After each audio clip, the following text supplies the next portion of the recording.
à tous et bienvenue dans ce nouvel épisode de Globe Talker. Je suis Lise de la team Social Media et aujourd'hui je suis très heureuse d'accueillir de nouveaux invités. Bonjour Ambre et bonjour Hugo, est-ce que vous pouvez vous présenter? Bonjour. Vas-y, Ambre. Enchantée, du coup, moi c'est Ambre, je travaille chez EF Éducation depuis maintenant presque 3 ans et je suis en fait conseillère sur les séjours spécialisés long terme, donc de 6 mois à 11 mois.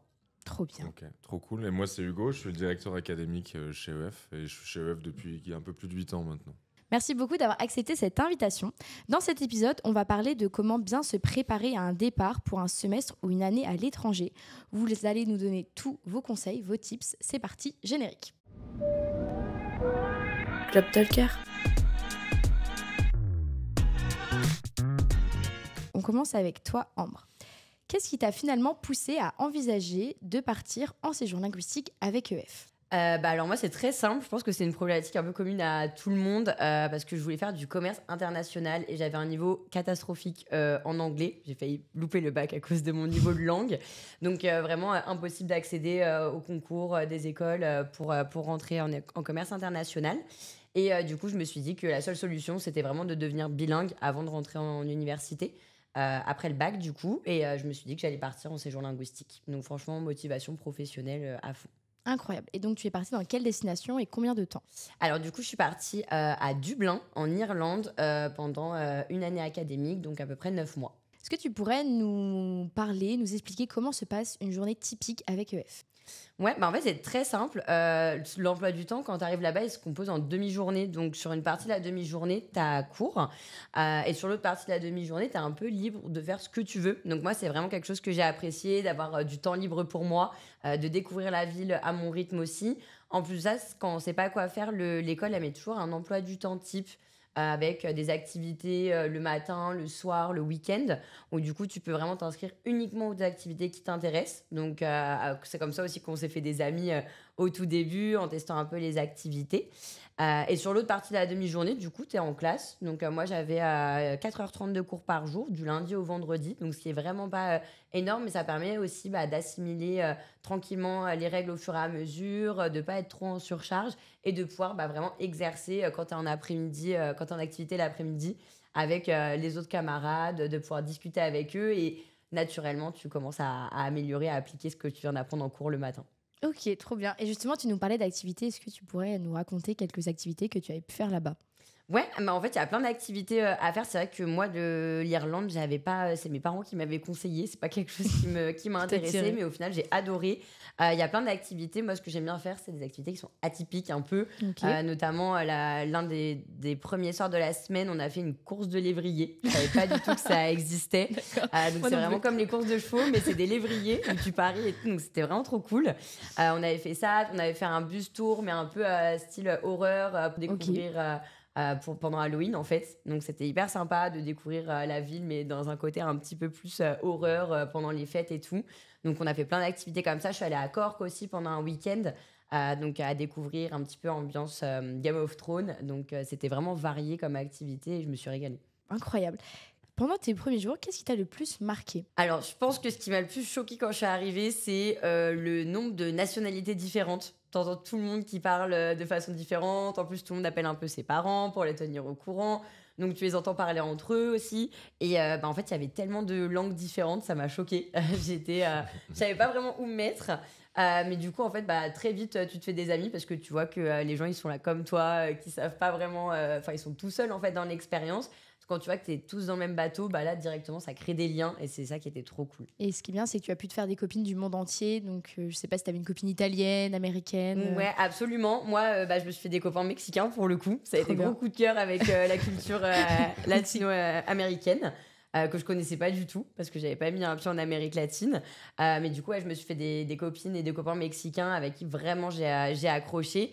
Maintenant du coup on doit se voir pour un mariage l'année prochaine. Incroyable. Oh, c'est génial. Donc c'est vraiment ancré, c'est des amis que tu gardes pour la vie aussi quoi, parce que tu partages la même expérience. Une année c'est pas rien quand tu vois que quand t'es au lycée t'arrives en 6e et tu te fais déjà ta meilleure amie pour toutes les années d'après. En fait c'est la même chose là-bas, tu pars pour une année donc derrière tu fais des liens qui sont hyper forts.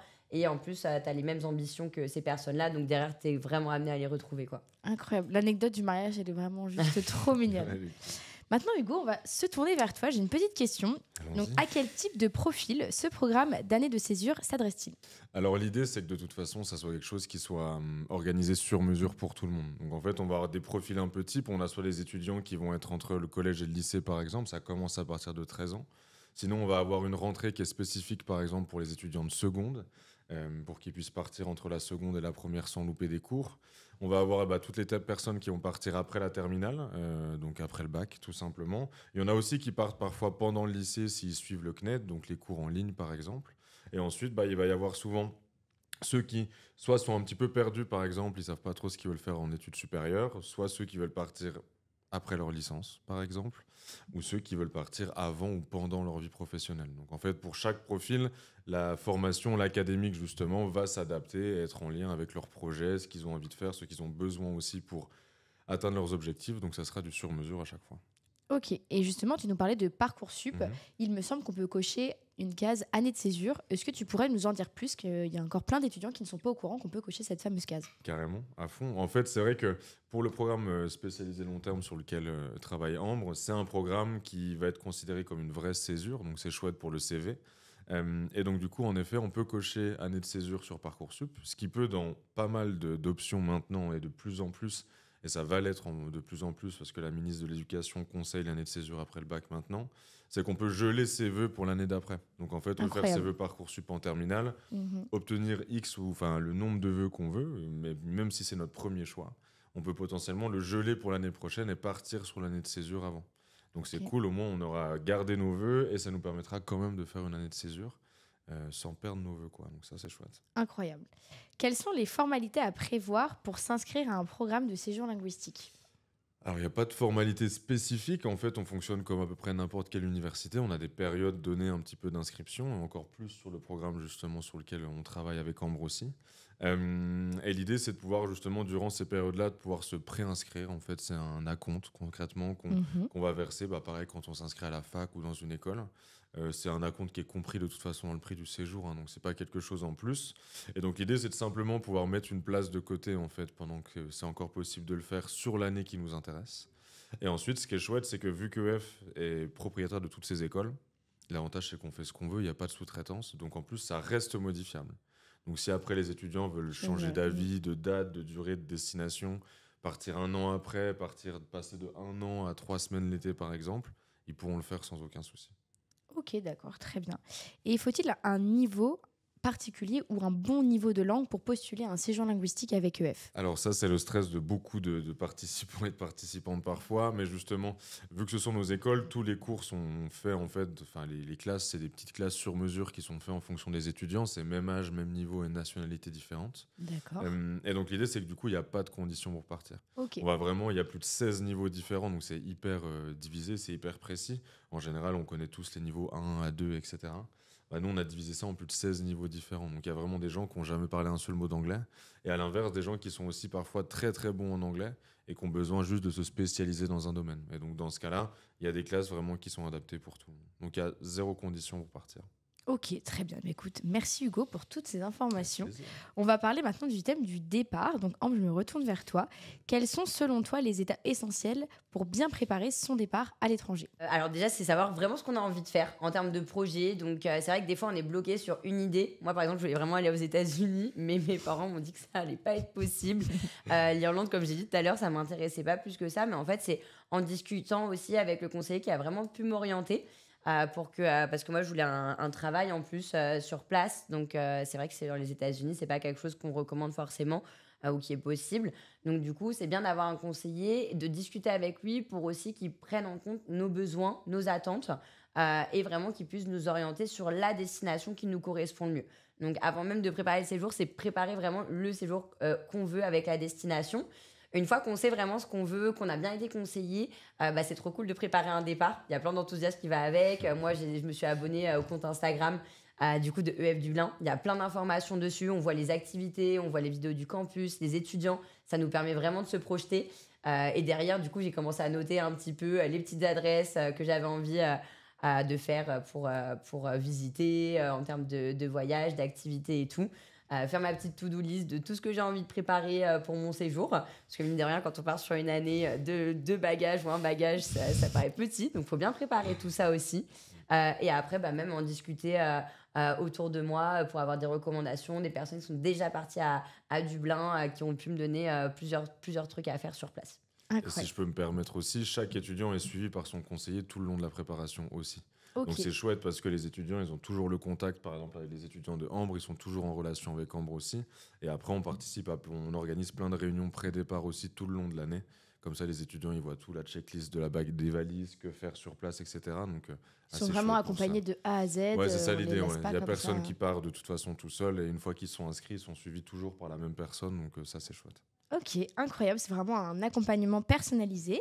Et justement, quels sont les documents qui sont indispensables à vérifier ou à rassembler avant le départ ? Alors déjà, ça va être le classique carte d'identité, passeport. Dans tous les cas, c'est hyper important d'avoir ça à jour. Donc ça, on s'y prend bien dans l'avance. Une fois qu'il y a ça, il y a également les visas. Ça va dépendre des destinations. C'est hyper important de faire bien son visa, de s'y prendre à l'avance aussi, parce qu'il y a beaucoup de personnes qui font des visas dans le monde pour pouvoir partir. Dans tous les cas, on est extrêmement bien accompagné avec EF. On a tout un service qui s'occupe exclusivement des visas, qui vont nous aider au niveau des relances. On a plein de documents étape par étape pour aider à faire un visa, parce que ça reste de l'administratif, c'est jamais inné chez personne.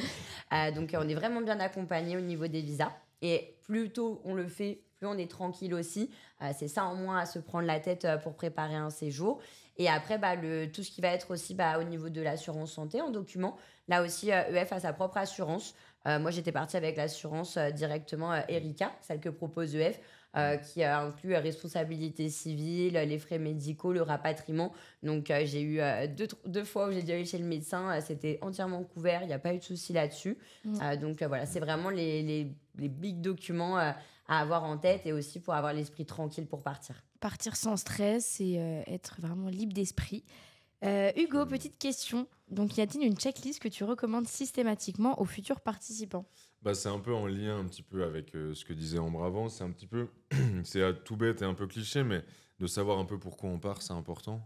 D'avoir un peu des sortes de petits objectifs qu'on peut se fixer aussi durant le séjour. Mais en tout cas, d'avoir tout ce qu'il faut pour pouvoir partir, c'est sûr. Ça arrive des fois qu'il y en a qui oublient qu'ils font un passeport, par exemple. C'est chouette de pouvoir justement. Ça arrive souvent quand ils arrivent à l'aéroport. Mais en tout cas, d'avoir concrètement les documents qu'il faut. Mais ce qui est assez chouette, honnêtement, dans l'ensemble, si je suis transparent, c'est qu'on s'occupe, nous, de tout, quasiment, en fait. Donc, les étudiants, on peut même s'occuper de leur vol, de train aussi. Donc, les étudiants, une fois qu'ils sont inscrits, ils n'ont vraiment pas grand-chose à faire. Et avec toutes leurs organisations, les réunions qu'on va faire aussi au préalable, les étudiants, ils sont vraiment, vraiment hyper tranquilles durant toute l'organisation. Ils n'ont pas de stress à avoir. Donc, au-delà du visa et du passeport, qui sont les deux choses les plus importantes s'il y a un besoin de visa, tout le reste, nous, on s'en occupe aussi. Donc, ça, c'est chouette pour eux, quoi. Donc, no stress, EF est vraiment là pour vous accompagner de A à Z. Détente. C'est incroyable. Maintenant, on va parler de vivre son année de césure à fond. Donc, je me retourne vers toi, Ambre. Selon toi, quels sont les premiers réflexes à adopter en arrivant dans un nouveau pays pour bien s'intégrer ? Alors déjà, il faut être vraiment ouvert d'esprit. On entre dans un nouveau pays, c'est une culture qui est différente de la nôtre, que ce soit tant au niveau alimentaire, au niveau des paysages, au niveau des personnes. Donc il faut quand même avoir l'esprit vraiment ouvert pour découvrir un petit peu ces personnes-là. Pour le coup, après, c'est hyper important d'aller tout simplement vers l'autre parce qu'on est tous dans le même bateau. Quand on arrive là-bas, on est tout seul en soi. Et les personnes sont là aussi, on se découvre très vite des points communs. C'est des personnes qui ont les mêmes objectifs que nous, les mêmes ambitions. Donc c'est hyper important de créer du lien avec eux. En plus de ça, ça nous permet d'évoluer en anglais hyper rapidement parce qu'on est obligé de communiquer en anglais. Donc ça, c'est quelque chose qui va être chouette aussi, de pouvoir améliorer rapidement son anglais. Et après, c'est avec ces personnes-là qu'on va vivre l'expérience derrière. Donc c'est là où on va pouvoir s'acclimater directement au pays quand on commence à faire des activités, à découvrir les personnes avec qui on fait ça, à voyager un petit peu plus. Et là, en fait, ça va venir naturellement. Il n'y a pas de barrière du pays ou autre. C'est vraiment c'est le pays qui vient à nous.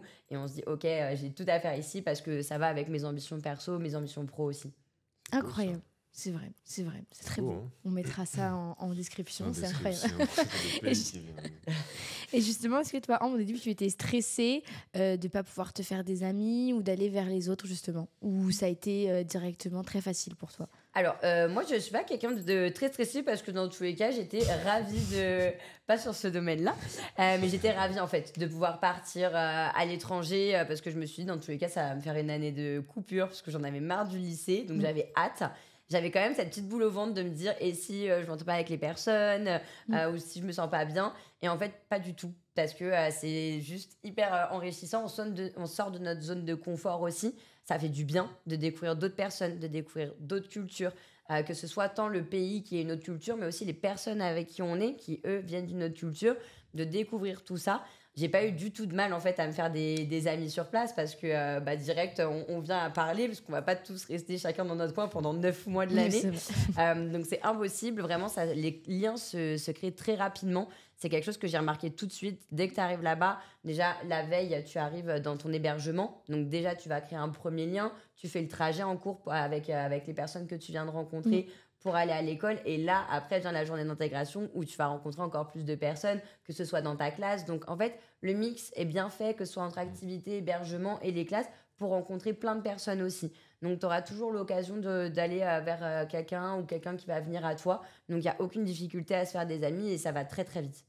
Incroyable. Non, c'est vrai qu'en plus, t'es très solaire, très sociable. Donc, je pense que t'es ça directement. C'est pour ça que je me disais, je pense que c'était facile pour elle. C'était un exercice. Je sais pas pourquoi je pose la question finalement.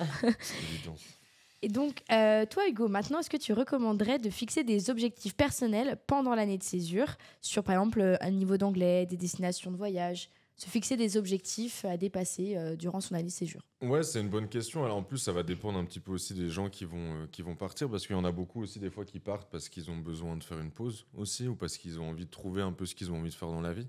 Donc ça va un peu dépendre de chacun, mais c'est sûr que on progressera toujours mieux, que ça soit même pas qu'en langue, mais même socialement, en termes de maturité, d'ouverture d'esprit et autres. On va toujours plus progresser si on part avec des petits objectifs. On n'est pas obligé de se prendre la tête non plus et de partir avec des choses très carrées, très compliquées ou autres, mais de simplement profiter au maximum de l'immersion. C'est ça qui fait que les étudiants ils progressent aussi à fond. Donc de pouvoir se dire, comme tu l'as mentionné, de se dire, ok, moi je sais que je vais en Irlande par exemple, bah voilà, je sais que j'ai envie d'aller en Écosse, je sais que j'ai envie d'aller à Londres plusieurs fois, je sais que j'ai envie d'aller à Manchester ou d'aller dans d'autres villes aussi potentiellement, je sais que j'ai envie de trouver un job potentiellement sur place pour blinder mon CV, gagner de l'argent, être indépendant, de voyager encore plus aussi derrière. Je pars avec tel niveau, bien évidemment que je vais revenir en étant bilingue, ce qui arrive après ce genre de projet-là aussi. Donc les objectifs sont toujours intéressants pour progresser, mais après ce qui est bien, c'est quand les objectifs ils matchent aussi vachement avec les gens. On ne peut pas tous partir avec les mêmes objectifs, ça c'est sûr, puisqu'on personne n'a le même profil. Mais ouais, ça peut carrément aider pour profiter encore plus de l'expérience. Et peut-on profiter de ce séjour linguistique pour justement préparer un examen ou bien travailler, comme tu nous le disais, Ambre? Alors ouais, carrément. Concrètement, on va avoir les deux options différentes, c'est-à-dire que EF déjà, ils sont en partenariat avec l'université de Cambridge, que beaucoup de gens connaissent déjà, et puis un autre organisme qui de nom est un peu moins connu, qui s'appelle le British Council, qui est en fait un organisme qui crée tous les concours de langue, style TOEFL, TOEIC, etc., qu'on connaît un peu tous. Et donc l'idée, c'est que sur ce genre de programme-là, sur une année par exemple, le dernier trimestre, il peut être dédié à préparer un examen, par exemple. Ok. Ceux qui veulent aller étudier aux US, par exemple, dans ces cas-là, ils ont souvent des concours de langue à passer. Souvent, ils vont les passer, ils vont partir avec nous d'abord pour avoir le niveau de langue forcément, mais aussi préparer les examens. Et pour ce qui est du travail, dans la majorité de nos écoles, sauf des destinations comme l'Angleterre et les États-Unis où on ne peut pas travailler à cause de la législation, on a un service où on va accompagner les étudiants à faire leur CV, lettre de motivation, les entraîner aux entretiens. Souvent, on a tous un CV, une lettre de motivation, mais ton CV d'ici, ça n'a rien à voir avec le CV en Angleterre, par exemple, ou à Dublin où on peut travailler. Donc l'idée, c'est vraiment d'accompagner les étudiants sur place. Et vu que c'est nos écoles, tous les contacts qu'on a sur place, c'est nos contacts à nous. Et donc l'idée, c'est de mettre en relation les étudiants avec les contacts qu'on a pour qu'ils puissent bosser justement sur la demi-journée de libre. Donc en fait, soit ils font les activités, soit un petit peu ce qu'ils veulent, soit justement, ils ont la possibilité de travailler, qui est très cool pour l'aspect financier forcément. Mais surtout, la question qu'il faut se poser, c'est est-ce que j'ai beaucoup d'amis qui ont déjà bossé, moi, à l'étranger? En général, non. Et donc c'est là où en fait, cette expérience pro sur le CV va faire une énorme différence pour les admissions et autres derrière, ça va faire une grosse diff. Donc, on peut travailler qu'une partie du séjour, tout le séjour. Moi, j'ai bossé tout le long de mon séjour, par exemple, aussi. Mais chacun la joue comme il veut, quoi. Ok. Et justement, est-ce que vous pouvez nous partager les jobs que vous avez pu avoir à l'étranger? Ouais, bah moi j'avais fait, du coup là-bas il y avait le Job Club, donc vraiment pour nous accompagner dans la recherche d'un travail. Moi c'est vraiment indispensable d'avoir un job sur place, même pour avoir de l'expérience sur mon CV en plus et d'avoir un revenu aussi sur place. Donc en fait l'école elle nous a présenté les entreprises. Comme ça fait 60 ans que EF existe, forcément il y a plein d'étudiants qui ont déjà travaillé dans ces villes-là, donc ils gardent en fait le contact des entreprises au fur et à mesure pour que nous on puisse trouver un job le plus rapidement possible. Donc, il y avait plein de petits jobs, je me rappelle, qui avaient été proposés dans la restauration, dans l'hôtellerie. Et moi, j'ai trouvé un job par hasard parce que je me suis bien entendue avec la fille qu'on m'avait présentée à l'école. Où du coup, en fait, je faisais l'accueil dans une boutique de toilettes pour chiens. Donc en fait, Mignon. c'était pas compliqué. J'avais peur par rapport au Trop niveau chou. de langue. Mhm. Parce que c'est vrai qu'ils disent, et j'ai beaucoup cette question aussi, est-ce que je peux quand même travailler même si mon niveau de langue n'est pas bon? On est là pour apprendre dans tous Mm. les cas. C'est aussi cette crainte que j'avais. Et en fait, bah, pas du tout, parce que moi, mon rôle, c'était de dire bonjour, de bloquer un créneau avec le nom de la personne, l'heure et la prestation. Donc, c'était écrit sous mes yeux. Il n'y avait vraiment rien de bien compliqué. Sauf que moi, ça m'a permis de pouvoir travailler Mm. sur place, de pouvoir en plus ça rencontrer des personnes locales qui travaillaient avec moi dans le salon en plus de ça. Et en plus, même, je pouvais échanger avec eux sur des horaires où ils étaient en pause et tout. Donc, en plus de ça, améliorer mon niveau de langue. Donc, franchement, c'était une expérience qui est top. Et en plus, c'est grâce à EF que j'ai trouvé le job parce que je pense pas être allée de moi-même dans un C'est salon adorable. pour chiens.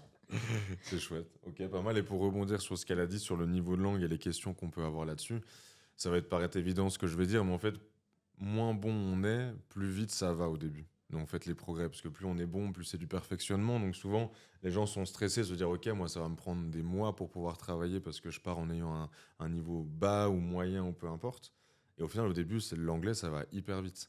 Plus on est entre guillemets mauvais, plus ça va vite. Donc ça, c'est quelque chose où concrètement, tous les étudiants qui partent avec nous et en général qui ont une envie de travailler et qui au moins lors de l'entretien quand même assurent un minimum, Mhm. dans ces cas-là, ils trouvent un job de toute façon assez rapidement aussi. Les contacts qu'ont EF connaissent le profil des étudiants d'EF du coup, donc du coup ça facilite vachement aussi la prestation. Il y a des jobs en fonction des destinations qui vont changer.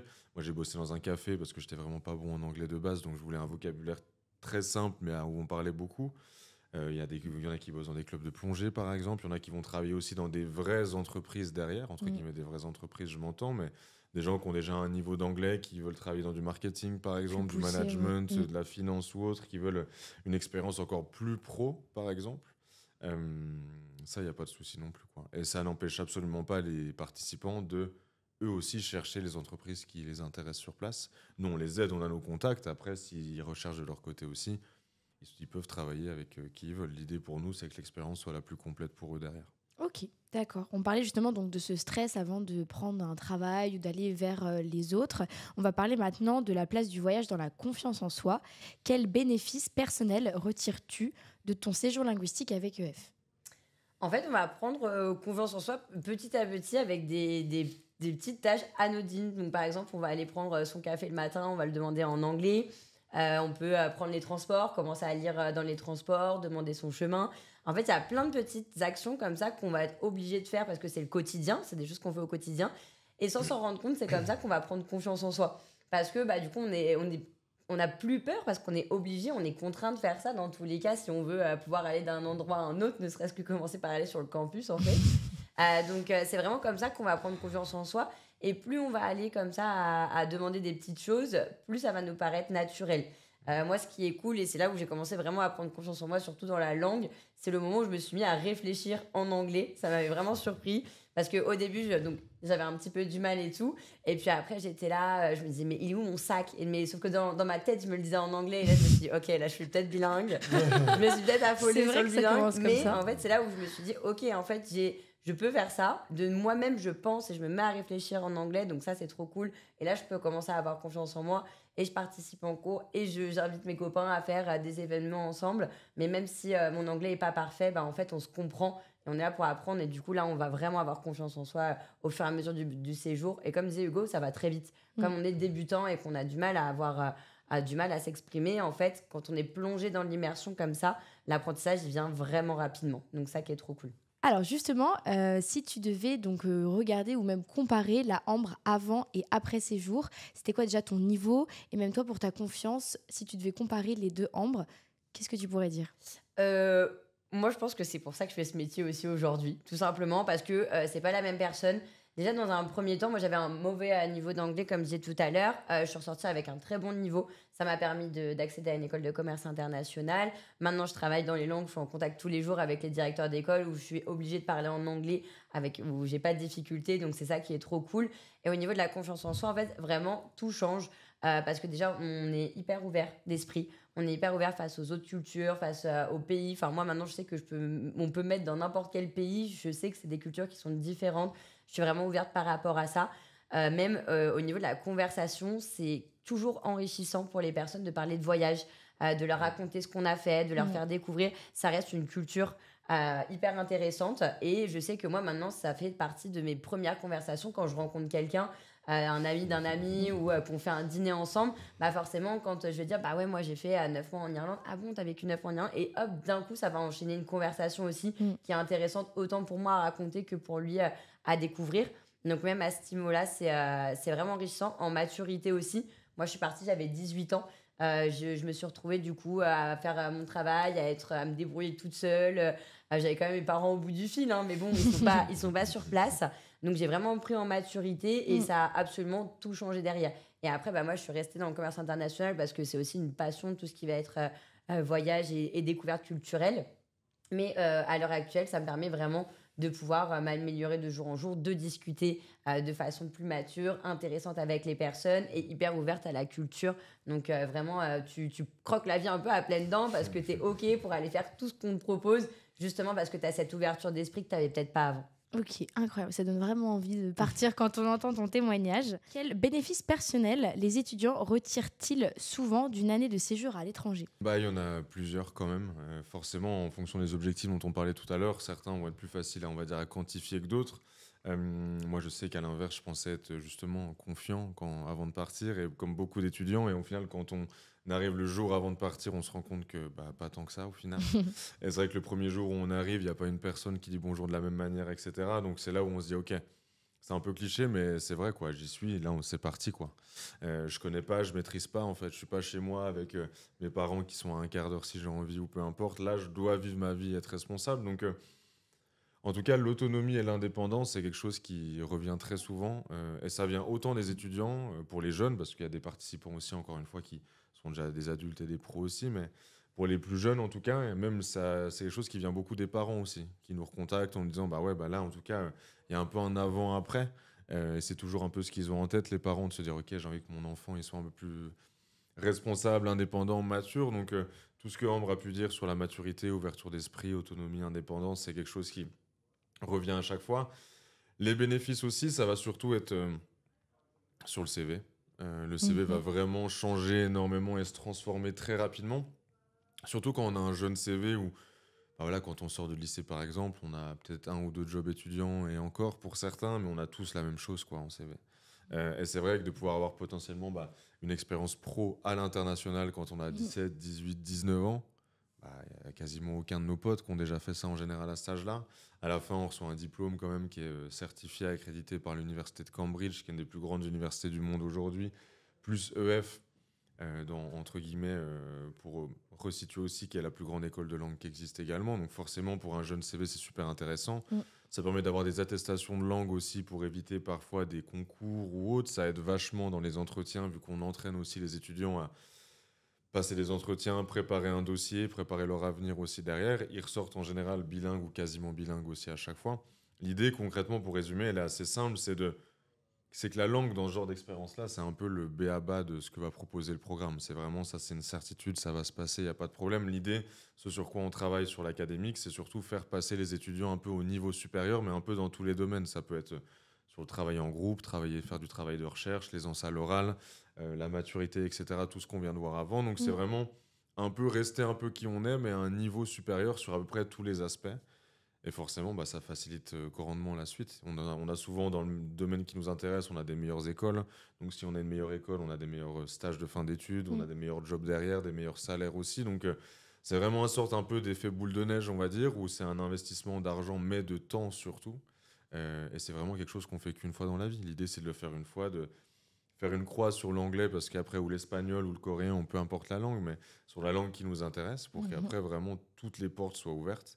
C'est sûr qu'il y a une grosse différence quand on voit, autant nous, quand on recrute aussi des gens, on voit une grosse différence entre les gens qui ont fait l'expérience déjà de parler avec eux, et comme tu disais, Ambre, de pouvoir raconter un peu son expérience, et ensuite de voir les CV, ça n'a rien à voir. Donc on a beaucoup de gens qui reviennent vers nous souvent, même des parents qui sont partis avec EF il y a 20 ans, il y a 30 ans par exemple, qui aujourd'hui en récoltent encore les fruits de l'expérience, quoi. Donc c'est trop cool pour nous, parce qu'on aime ça, sinon on ne serait pas là.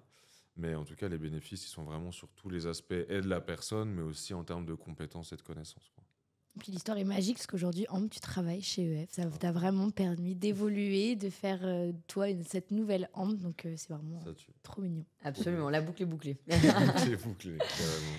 Donc c'est le moment des flash confidences. C'est parti. Le mot qui te revient en premier quand on te dit voyage. La découverte. Lien avec les autres. Ton indispensable dans ta valise. Ordi. Appareil photo. Plutôt valise à roulettes ou sac à dos. Valise. Valise aussi. Hein. Ta plus grande fierté à l'étranger. D'avoir gardé en vrai un lien avec toutes les personnes avec qui je suis parti. C'est pas mal comme réponse. C'est vrai que c'est bien comme réponse. Une habitude que tu as adoptée après un voyage. Tout est en anglais dans mon mode de vie. Travail, perso et autres. Et puis surtout, continuer de voyager en fait. C'est ça qui m'a donné le goût de continuer derrière. Me renseigner à fond aussi sur les voyages. Maintenant, j'ai toujours envie d'en faire plus. Donc, en fait, ça devient une habitude. Dès que t'en fais un, après, t'as envie d'en faire d'autres. Donc, tu vas vraiment à la recherche d'autres destinations, plus de séjours, plus de culture. Ta destination EF préférée. Je pense que ça pourrait être le Cap en Afrique du Sud ou le C'est Costa la Rica. C'est ma réponse, ça. T'as volé les réponses, c'est pas possible. Ton mot préféré en anglais. Oh, Good. indeed. Ah, good, ça peut être bien. Ta première pensée lorsque l'avion décolle. Vivement qu'on atterrisse. C'est quand le repas? Ouais, pas mal. Beef or chicken. Un moment en voyage où tu t'es senti complètement libre. En road trip, beaucoup. Quand t'es tout seul sur la route avec 5 potes à toi, que t'as loué une voiture et que t'es au milieu de là et tu te dis mais c'est immense et c'est trop cool. Donc road trip à fond. Ouais, quand tu pars en découverte, moi je suis très fêtarde aussi, donc tout ce qui va être festival avec les copains, de te sentir vraiment à l'autre bout du monde, dans un endroit vraiment privé, où tu veux rencontrer personne de ton quotidien d'avant en fait, c'est ça qui est super kiffant. Et enfin, un conseil qu'on t'a donné et qui t'a aidé lors d'un voyage. Durant le voyage, c'est d'y aller à fond et d'oser. Je pense d'oser à fond, c'est ce que disait Ambre aussi au départ, c'est vraiment de pouvoir se dire ok, j'aurais sûrement pas fait dans mon confort habituel, mais en fait je vais aller demander. Si je sais pas, ou si je sais pas où aller, ou si je sais pas comment faire quelque chose, vas-y, go. Et c'est ça qui fait qu'au final, après tu dis mais c'était rien. Et au final, c'est là où tu te dis la vie elle est facile en fait à l'étranger. J'allais dire ne pas avoir peur, donc ça va avec, C'est mais vrai. vraiment faut se lancer, faut vraiment pas avoir peur de se lancer. Une fois qu'on est à fond dedans, on se rend compte de tous les bénéfices que ça peut nous apporter et après on n'a plus jamais peur et on peut en faire encore plein. Merci à vous deux. L'émission touche bientôt à sa fin. Mais avant de se quitter, j'ai une dernière question pour conclure. Si vous deviez donner 3 conseils à quelqu'un qui hésite à partir avec EF à l'étranger, quels sont les conseils que vous lui donneriez ? Alors déjà, si on hésite, c'est que je pense qu'il faut y aller. Et très honnêtement, EF ou pas EF, aujourd'hui, voyager, c'est quasiment obligatoire dans la majorité des jobs. Bien évidemment, il y a toujours des exceptions ou autres, mais pour des études ou des jobs, c'est toujours bien. Ça fait du bien à tout le monde. Et aujourd'hui, c'est beaucoup plus facile de le faire. Donc, si on hésite, c'est que pour moi, il faut y aller. Et surtout, il n'y a absolument rien de négatif à le faire. Donc concrètement, en termes de risque, ça sera toujours rentable de faire ce genre d'expérience-là. Donc concrètement, d'y aller à fond, de se projeter au maximum pour pouvoir se dire ok, je sais ce que je veux et de voir un peu plus loin que peut-être juste l'année prochaine ou dans 6 mois, dire ok, dans 5 ans peut-être où est-ce que j'ai envie d'être, pour y être, forcément il me faudra peut-être de l'anglais, de l'espagnol ou des expériences à l'étranger. Donc concrètement, ça serait un petit peu ça, moi, que je pourrais vous dire sur tout ça. Contacter des gens si on ne se sent pas rassuré. C'est ça que sert EF potentiellement aussi et que le travail d'Ambre prend toutes ses, on va dire, responsabilités dans ça. C'est que souvent, elle va même être amenée à changer le projet des gens, mais parce qu'elle sait que ça sera mieux pour eux derrière et que les bénéfices seront meilleurs, comme pour son expérience en Irlande, par exemple. Donc, voilà, C'est pour vrai. moi. Ça va rejoindre toujours, mais vraiment pas penser à aujourd'hui et plutôt penser à demain. Moi, si j'avais fait ce projet-là, c'était vraiment pour le côté pro, tout ce que j'avais envie de faire derrière. Et même par rapport à ce que je vois, tout ce que ça m'a apporté aujourd'hui, bah, je regrette pas du tout d'avoir fait 1 an en Irlande alors que je voulais pas aller en Irlande au final. Donc c'est vraiment penser à tout ce que ça va nous apporter pour plus tard, pour la suite. Ne pas avoir peur en fait aussi par rapport à son projet, ce serait mon deuxième conseil, de se dire je veux absolument que tout soit parfait, tout soit comme ça. C'est aussi du hasard de partir en voyage, c'est des rencontres, on ne sait pas sur qui on va tomber, on va tomber sur des personnes incroyables, mais il faut aussi se laisser guider naturellement par le courant, j'ai envie de dire.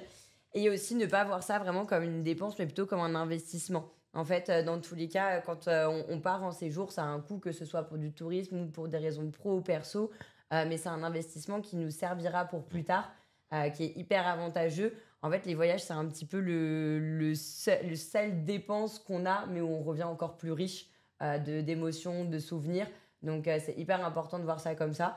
Et comme disait Hugo, quand on hésite, il faut partir. En fait, quand on prend une hésitation, c'est déjà prendre sa décision. Et si je peux me permettre de rajouter aussi quelque chose, il y a beaucoup d'étudiants, souvent pour les étudiants en tout cas, qui partent ou qui hésitent à partir parce qu'ils ne savent pas ce qu'ils veulent faire dans la vie. Bah, en général, on le voit aujourd'hui, après le bac, il y en a plein qui arrêtent durant leur première année ou peu importe, parce qu'ils n'ont pas fait les bons choix ou peu importe. Et ça, c'est l'occasion aussi de pouvoir trouver un peu ce qu'on veut faire. Donc, un conseil un peu global, c'est pour moi, le plus tôt on peut partir, le mieux c'est aussi.